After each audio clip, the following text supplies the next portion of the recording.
আমাদের এই স্বপ্নের সেতু যদি হয়, আমাদের এই অঞ্চল, আমাদের সিলেট বিভাগের সুনামগঞ্জ জেলা, আমি মনে করি আমাদের ঢাকার সাথে সংযোগ খুব দ্রুত হয়ে যাবে। যেটা আমাদের সময় লাগতো 7 ঘন্টা 8 ঘন্টা লাগে, এই জায়গায় আমরা 5 ঘন্টার মধ্যে, আমরা 5 ঘন্টা 4 ঘন্টার মধ্যে আমরা ইনশাল্লাহ ঢাকা গিয়ে আমরা পৌঁছবো। আমাদের এই যে নেত্রকোনার সাথে আমাদের কানেক্টেড হবে।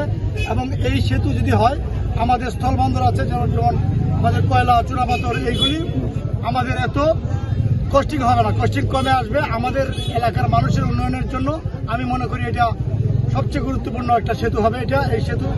এবং পর্যটক যারা আসছে, অনেক দূর দূর থেকে পর্যটকরা আসে অনেক কষ্ট করে আমাদের রাস্তাঘাটের জন্য। আমার বিশ্বাস আমাদের পর্যটকরাও বাড়বে এবং আমাদের এই এলাকার উন্নয়নের জন্য সর্বোচ্চ ভূমিকা রাখবে এবং আমাদের জনগণ ইজিলি ঢাকা আসা যাওয়া করতে পারবে। যেমন আমাদের মোহনগঞ্জ, ধর্মপাশা, মধ্যনগরের মানুষ 4 ঘন্টায় ঢাকা চলে যায়, আমাদের 8 ঘন্টা 9 ঘন্টা লাগে।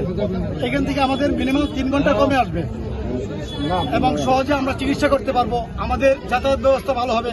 সব দিক দিয়ে আমরা এই সুবিধাটা আমরা পাবো ইনশাল্লাহ, আমরা যদি আমাদের এই স্বপ্নের সেতু হয়। আমাদের মাননীয় প্রধানমন্ত্রী এবং আমি আমার মাননীয় প্রধানমন্ত্রী মহোদয়কেও আমরা এটা অবগত করেছি। আমাদের এলজেডি মন্ত্রী, সাবেক এলজেডি মন্ত্রী ছিলেন আমাদের মির্জাফখরুল ইসলাম আলমগীর স্যার, এরপরে আমাদের শাহ আলম ভাই, ওনাদেরকে বলে আসছি আমরা আজকে এটা উদ্বোধন করছি। ইনশাল্লাহ আমরা এটা যত তাড়াতাড়ি সম্ভব আমাদেরকে উদ্বোধন করে আমরা যেন কাজটা আমাদের এই সরকারের আমলে, আমাদের মেয়াদের মধ্যেই আমরা যেন সম্পূর্ণ করতে পারি, আমরা সর্বোচ্চ চেষ্টা করবো। এটা আমাদের একচিন মহোদয় আছেন, আমাদের পিডি মহোদয় আছেন এবং আরও যারা আছেন সংশ্লিষ্ট যারা সকলেই আন্তরিক আছেন। ইনশাল্লাহ আমরা বিশ্বাস করি এটা দ্রুত আমরা সম্পূর্ণ করব।